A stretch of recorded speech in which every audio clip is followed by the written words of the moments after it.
75 years of conservation in Chester County begins in 1947.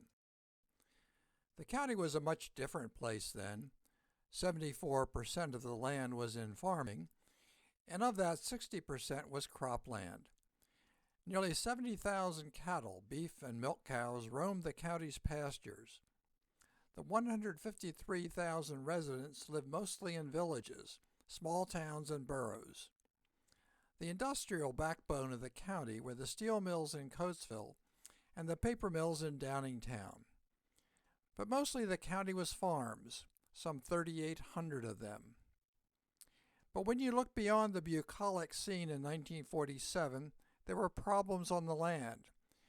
You didn't need to be a soil scientist, even a rocket scientist would note the deep gullies that only got deeper with each rain, and the corn rows planted up and down the hills that carried runoff and soil to the nearest stream. In fact, people would often joke that after a large rain, the Brandywine was too thick to drink and too thin to plow, all the result of poor or no conservation practices on the land.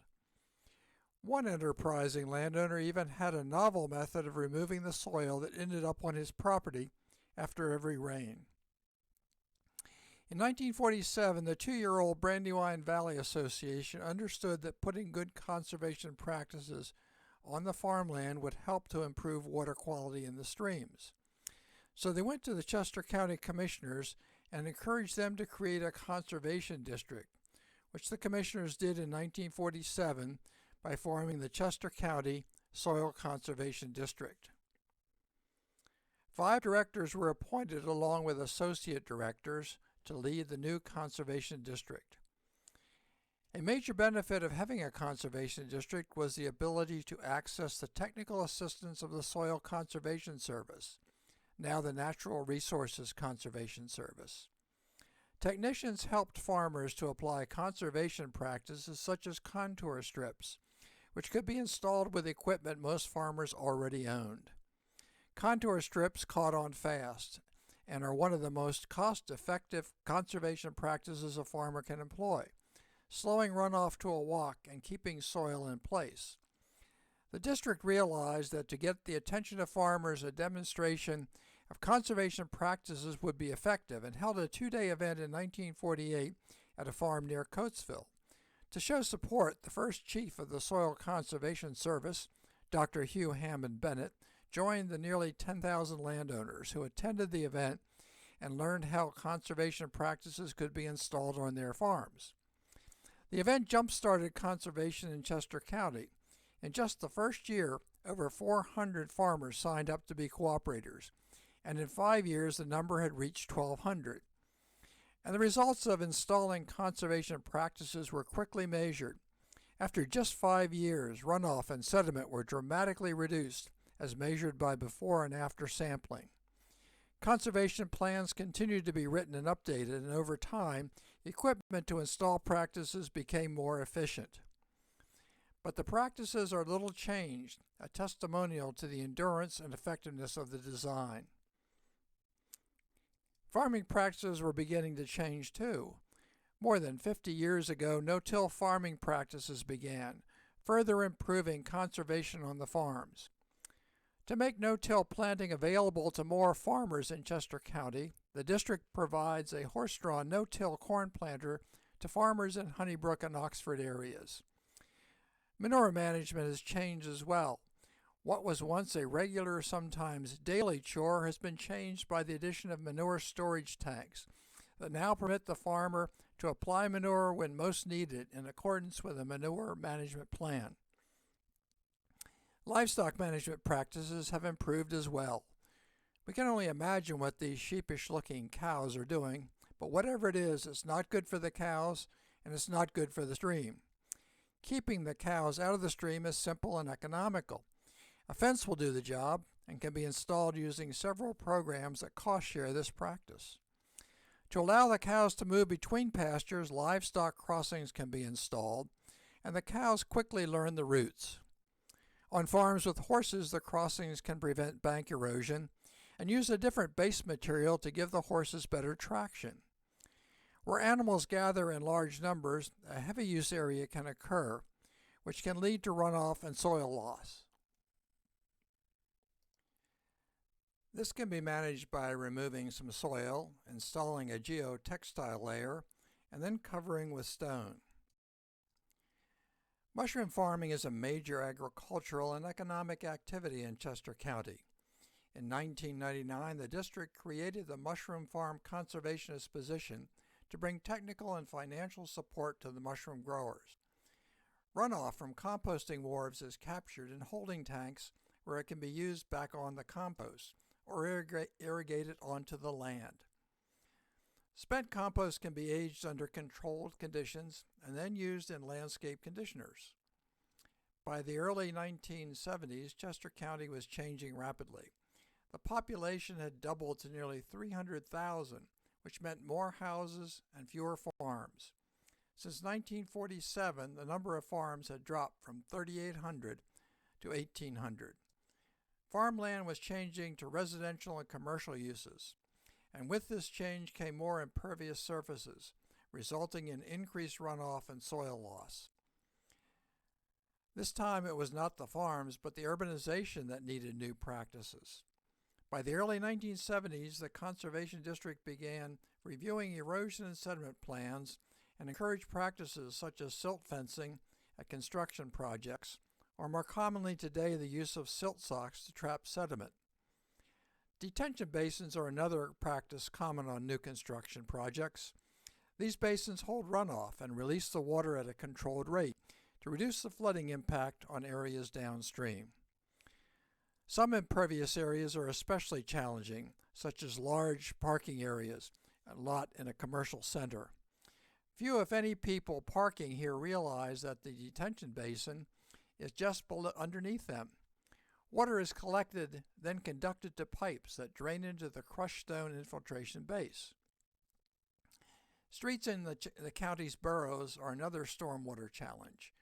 One management approach is to use the street bump outs that catch the runoff in the street gutters and recharge this runoff through a stone infiltration area.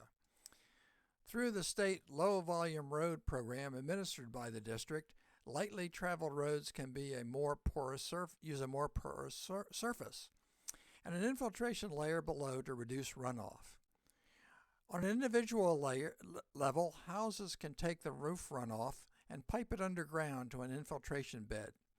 Many townships now require roof runoff from new construction to be recharged underground.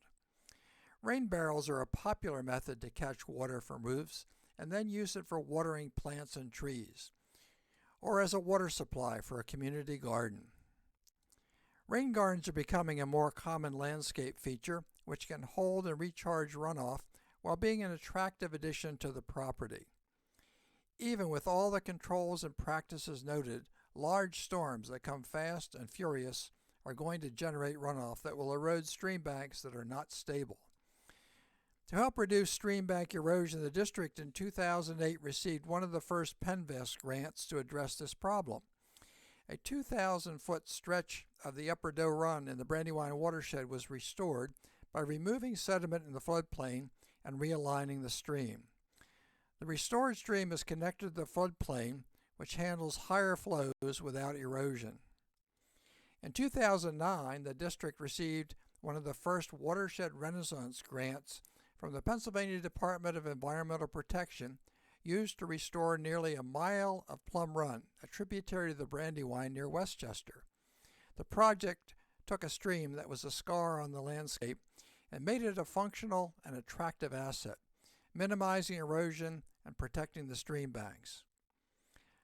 No stream restoration is complete without a tree buffer. The buffer adds shade, reduces runoff, and helps improve aquatic quality. In 2005, the district began coordinating the Tree Vitalize program, and more recently the Keystone 10 Million Tree Partnership program, which together have resulted in over 43,000 trees planted on 226 acres. With the increased production of natural gas in Pennsylvania, pipeline construction activity has increased.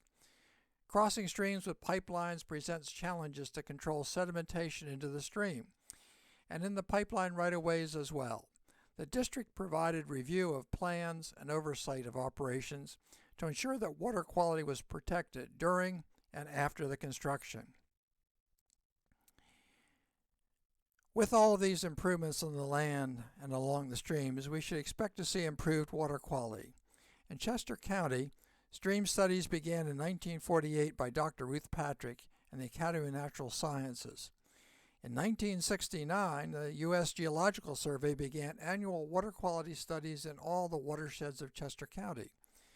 The results of these studies show that water quality has improved in county streams and that there is more room for improvement. To maintain and extend these water quality gains, education of the public will be a key initiative.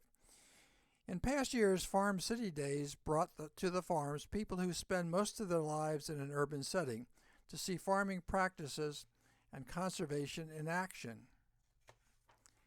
In 1948, the Conservation District and the Brandywine Valley Association began the first conservation workshop for teachers, providing these educators with information that could be used in their classrooms. In 1986, the district brought the Envirothon to Chester County and has coordinated ever since. This educates the next generation of conservation leaders, challenging them in areas such as forestry, aquatics, and other environmental disciplines.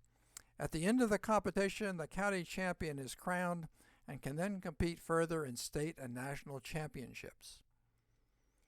Over its 75 years, the district has had 5 homes. From 1947 to 1969, the offices were with the Brandywine Valley Association in the Farmers and Mechanics Building in the middle of Westchester. When the first district manager was hired in 1969, the office moved to the second floor of the Woolworth Store building, just 1 block north of its first office, now the Iron Hill Brewery. In 1980, the district moved to its third office, the county's Dagg building in Westchester, now the County Justice Center. The fourth move was in 1983 to the county's new Government Services Center just outside Westchester. The current home of the district since 2005 is in the Willowdale Center just north of Kennett Square. These moves reflected the growth of staff, which now numbers 21 professionals with a wide range of skill sets.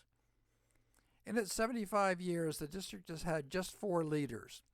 When the county created the district in 1947 and asked Brandywine Valley Association to serve as the office and staff, Bob Struble Sr., head of BVA, filled that role. In 1969, the district hired its first manager, Marshall Hawes. He led the district through a time of great change in the county, initiating the urban program with reviews of erosion and sediment plans for developers. Although he was with the district nearly 20 years, Marshall somehow never managed to get in front of a camera, but we can assure you he was a strong and constant presence for conservation. When Marshall retired in 1988, Dan Gregg, who had been with the staff for 10 years, became manager. His tenure was marked by significant growth both in programs and staff. Dan retired in 2009 after 30 years with the district. With Dan's retirement, Chris Strohmeyer became managing director. Chris had been on the staff for 13 years and continues a tradition of excellence in all aspects of conservation that has become the hallmark of the Chester County Conservation District. In addition to the multi-talented staff, the district has an active and dedicated board of 7 directors and 4 associate directors whose knowledge and experience in both agriculture and urban practices helps provide direction and guidance for the district.